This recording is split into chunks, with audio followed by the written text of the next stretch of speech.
আসসালামু আলাইকুম। সংবাদে আপনাদের সবাইকে স্বাগত জানাচ্ছি। আমি ফিরোজ তোহা। শুরুতেই সংবাদ শিরোনাম।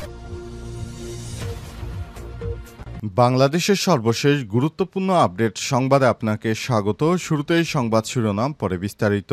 প্রথমেই জানাবো, বাংলাদেশের রিজার্ভ বেড়ে 26.82 বিলিয়ন ডলার। দেশের বৈদেশিক মুদ্রা মজুদ বা রিজার্ভ আরও বেড়েছে। বাংলাদেশ ব্যাংকের সর্বশেষ তথ্য অনুযায়ী আজ দেশের মোট গ্রোস রিজার্ভ বেড়ে দাঁড়িয়েছে 2,682 কোটি 32 লক্ষ ডলার বা 26.82 বিলিয়ন মার্কিন ডলার। অন্তর্বর্তীকালীন সরকার দায়িত্ব গ্রহণের পর বাংলাদেশের রিজার্ভ হু হু করে বাড়ছে। এটি দেশের জন্য খুবই ভালো একটি সংকেত। জানাবো, ইসরায়েলে ফের ব্যাপক হারে ক্ষেপণাস্ত্র হামলা চালাচ্ছে ইরান। আলহামদুলিল্লাহ, একের পর এক ইহুদিবাদী ইসরায়েলকে লক্ষ্য করে হামলা চালাতে শুরু করেছে ইরান। ইরানের এক একটি হামলায় ইহুদিবাদী ইসরায়েলের সমস্ত ঘাঁটিগুলো গুঁড়িয়ে দেওয়া হচ্ছে। পাশাপাশি মধ্যপ্রাচ্যের বিভিন্ন ঘাঁটিতেও ইরান হামলা চালিয়ে যাচ্ছে। এরপর জানাবো, ইরানের ক্ষেপণাস্ত্র হামলায় ইহুদিবাদী ইসরায়েলে ব্যাপক ক্ষয়ক্ষতি, নিহত ৩।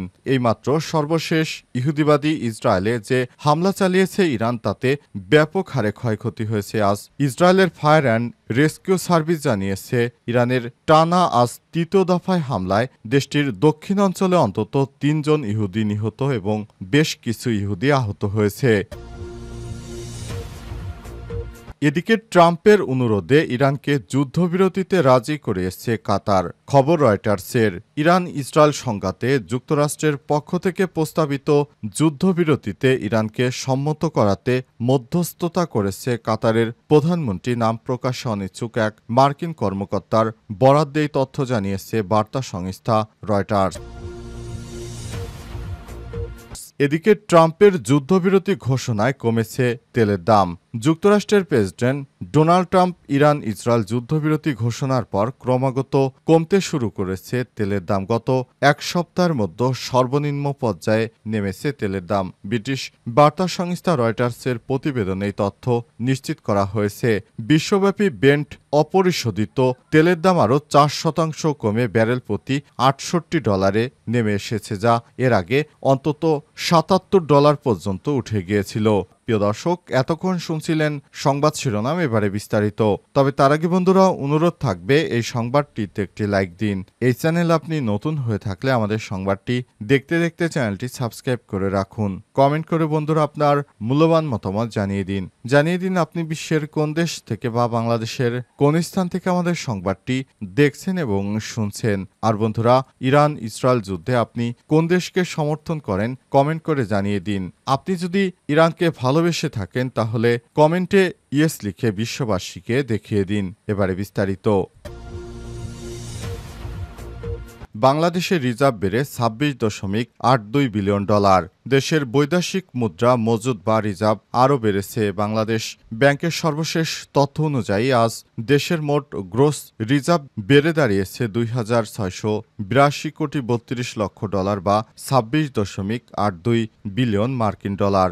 অন্তর্বর্তীকালীন সরকার দায়িত্ব গ্রহণের পর বাংলাদেশের রিজার্ভ হু হু করে বাড়ছে। এটি দেশের জন্য খুবই ভালো একটি সংকেত। বিগত সরকারের সময় প্রায় শোনা যেত দেশের নাকি রিজার্ভ শেষ হয়ে গেছে। তবে অন্তর্বর্তীকালীন সরকারের প্রধান উপদেষ্টা আমাদের দেশের জন্য সত্যি আশীর্বাদ নিয়ে এসেছেন। তিনি আসার পর দেশের একে একে রিজার্ভ বেড়ে যাচ্ছে, যা দেশের অর্থনীতির জন্য খুবই ইতিবাচক বিষয়। ইতিমধ্যেই বাংলাদেশের বিভিন্ন ব্যাংকিং সিস্টেমগুলোতে দেখা যাচ্ছে এখন আর কোনো তারল্যের সংকট দেখা যায় না। কিন্তু শেখ হাসিনা পালিয়ে যাওয়ার পর দেখা গিয়েছিল ব্যাংকে গিয়ে সাধারণ মানুষ কোনো টাকা তুলতে পারছে না। এছাড়াও কাতার সহ এমনকি ভারতের আদানি গ্রুপের কাছেও অনেক বকেয়া রেখে গিয়েছিল বিগত সরকার। সে সমস্ত দায় দেনা সরকার মিটিয়ে এখন দেশটাকে একটি স্টেবল পজিশনে নিয়ে এসেছেন। এর সম্পূর্ণ কৃতিত্ব অন্তর্বর্তীকালীন সরকারের প্রধান উপদেষ্টা প্রফেসর ডক্টর মোহাম্মদ ইউনূসের। দেশজুড়ে যে বিশৃঙ্খল পরিস্থিতি সৃষ্টি হয়েছিল তার নেতৃত্বে পুরো দেশটা এখন আগের থেকে অনেক ভালো জায়গায় চলে এসেছে, যেটি আমাদের বাংলাদেশিদের জন্য খুবই সৌভাগ্য বলতেই হয়। কারণ তার মতো একজন রাষ্ট্রপ্রধান পেয়েছি বলে দেশটা এখন অনেক সুন্দরভাবে চলছে। ইসরায়েলে ফের ক্ষেপণাস্ত্র হামলা চালাচ্ছে ইরান।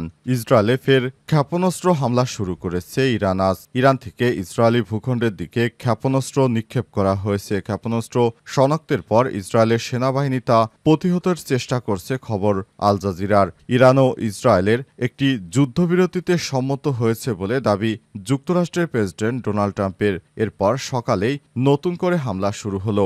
যদিও ইরান জানিয়েছে তারা এখনও যুদ্ধবিরতির কোনো প্রস্তাব পায়নি এবং তাদের কাছে এমন কোনো প্রস্তাব প্রয়োজনও নেই। সকালে ইসরায়েলের সেনাবাহিনী জানিয়েছে তারা জনসাধারণকে আশ্রয় নেওয়ার আহ্বান জানিয়েছে। তাদের বিমান প্রতিরক্ষা ব্যবস্থা হুমকি প্রতিহত করার জন্য চেষ্টা চালিয়ে যাচ্ছে। এদিকে ইসরায়েলে বিমান হামলার সাইরেন বাজছে। লোকজন ছুটাছুটি করে আশ্রয় কেন্দ্রের দিকে পালিয়ে যাচ্ছে। দেশটির বিভিন্ন শহরে আতঙ্ক ছড়িয়ে পড়েছে।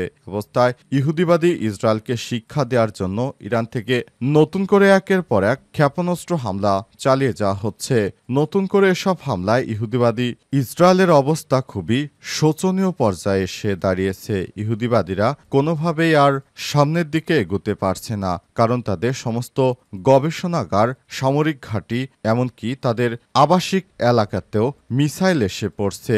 ইরানের এক একটি দূরপাল্লার ক্ষেপণাস্ত্র হামলা এতটাই তীব্র হচ্ছে যে তাদের সমস্ত স্থাপনাগুলো একে একে গুড়িয়ে দিচ্ছে। ইহুদিবাদীরা কোনোভাবেই শেষ রক্ষা হচ্ছে না। তারা ইরানের হাত থেকে বাঁচার জন্য এবার আকুতি মিনতি শুরু করেছে। কিন্তু ইরানের একটাই ঘোষণা, তারা কোনোভাবে হামলা বন্ধ করবে না। তারা ইহুদিবাদীদের শেষ করে তারপর এই যুদ্ধ শেষ করতে চায়। ইহুদিবাদী ইসরায়েল যে যুদ্ধ শুরু করেছে সে যুদ্ধ ইরান শেষ করতে চায়। ইরান চায় আর ভবিষ্যতে যেন কখনো ইহুদিবাদী ইসরায়েল মাথা উঁচু করে দাঁড়াতে না পারে, যাতে করে ভবিষ্যতে পুরো বিশ্বের উপর ইহুদিবাদী ইসরায়েল কোনো কর্তৃত্ব করতে না পারে। আর বর্তমানে যেভাবে ইহুদিবাদী ইসরায়েল এগিয়ে যাচ্ছে সেভাবে চলতে থাকলে পুরো বিশ্বই ধ্বংসের দ্বারপ্রান্তে চলে যাবে বলে মনে করে ইরান। তাই নতুন করে এসব ক্ষেপণাস্ত্র হামলা চালানো হচ্ছে, যাতে করে ইহুদিবাদীরা কোনোভাবেই আর আগের মতো ভালো পজিশনে যেতে না পারে। তাদেরকে চরম শিক্ষা দিতে শুরু করেছে ইরানের সেনাবাহিনী। ইরানের ক্ষেপণাস্ত্র হামলায় ইসরায়েলে ব্যাপক ক্ষয়ক্ষতি, নিহত ৩।